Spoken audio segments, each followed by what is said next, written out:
Is the Hobby Lobby brand of their black-backed copper foil worth using when it comes to making stained glass? My name is Jen, and I've been teaching myself how to make stained glass at home since about March of 2025.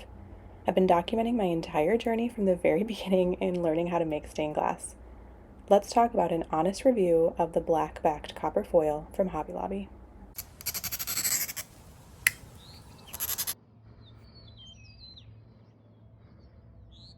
When I first began buying supplies, I was ordering online from Amazon and Temu. I don't have a local stained glass shop to support, and at the time I didn't know of reputable online stores, so I was just getting whatever I could, wherever I could, and I didn't really think about the quality of the materials. But as I was using what I had, I began to notice that the copper foil just wasn't really sticking anymore.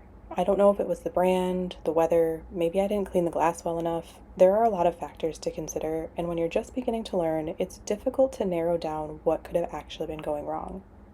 In the end, I discovered that it was definitely the foil itself. And one comment that I kept seeing on videos I was posting was about trying the black backed copper foil because I was using black patina. And obviously, as a beginner, my foiling skills were not the greatest, so you would see that copper backing kind of come through on clear glass.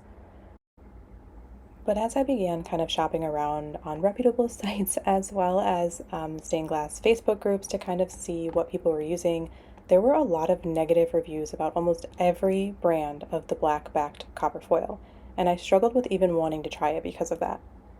But one day I was at Hobby Lobby and they had added some stained glass supplies, and they had the black backed copper foil for only about $6. So I thought it was cheap enough to give it a try and see how I liked it. One thing that I did like was the thickness was sort of between the really cheap copper foil I started with and the more expensive quality brands. The quality brands, at least the ones I've used, were a little too thick. I don't mean the width of the copper foil, I mean the actual thickness of the tape. I'm still very much a beginner in learning how to make stained glass, so I'm not sure if it's just something where I need more practice with foiling, or some of those older brands just sort of work better for straight lines only. Either way, I genuinely like the thickness of the Hobby Lobby brand of copper foil.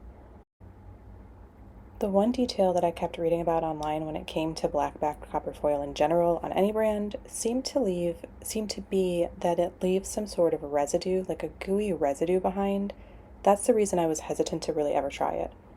The Hobby Lobby brand wasn't any different, but I will say that it honestly comes right off with rubbing alcohol. You should wait until after you solder to clean it off just because you could mess up your foiling job. But it does come right off, and I have not had any issues with actually getting that gooey residue off. I will say that it does kind of stink when you have to fix a crack. It doesn't seem to want to stick properly when you layer the foil on top of other foil, but that could just be something I'm personally doing incorrectly since I'm still learning the ins and outs of how to make stained glass. I'm finding that to be the case with almost all copper foil, so I don't know if it's just me or how the foil actually works. My biggest concern while I was actually working with this copper foil was if there were going to be any issues when it came to soldering. The cheaper foil that I've used would lift, and that was what back when I started to realize that I needed a better brand or a different brand. With all the comments I read online with the black backed adhesive, I wasn't sure if the foil would be less sticky or there would be any issues with it.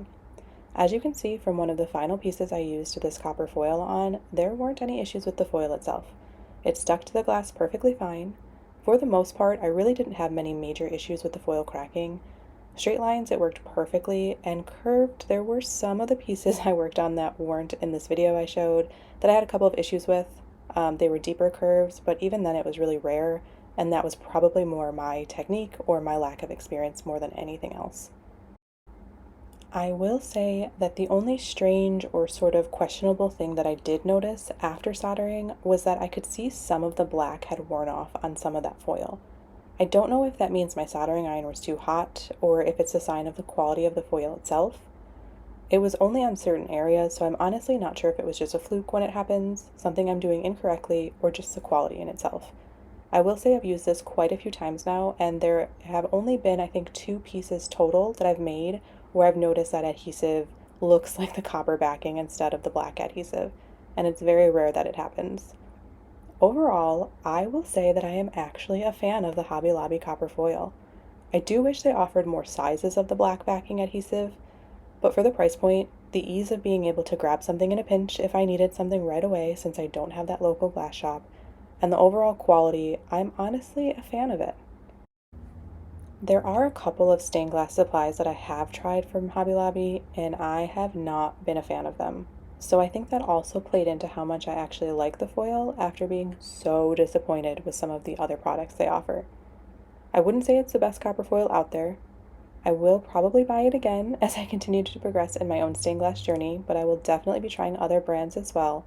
But I do feel comfortable saying that give it a try. If you're interested in a black backed copper foil adhesive, it's cheap enough. If you have a local Hobby Lobby, you can run in and grab one for $6, $7. I'm not exactly sure how much it actually was, but it was absolutely worth the investment, and I'm truly happy with it. As you can see, I continue using it in other products, but I do look forward to trying other brands as well. Hopefully, this helps, and until next time, stay glassy.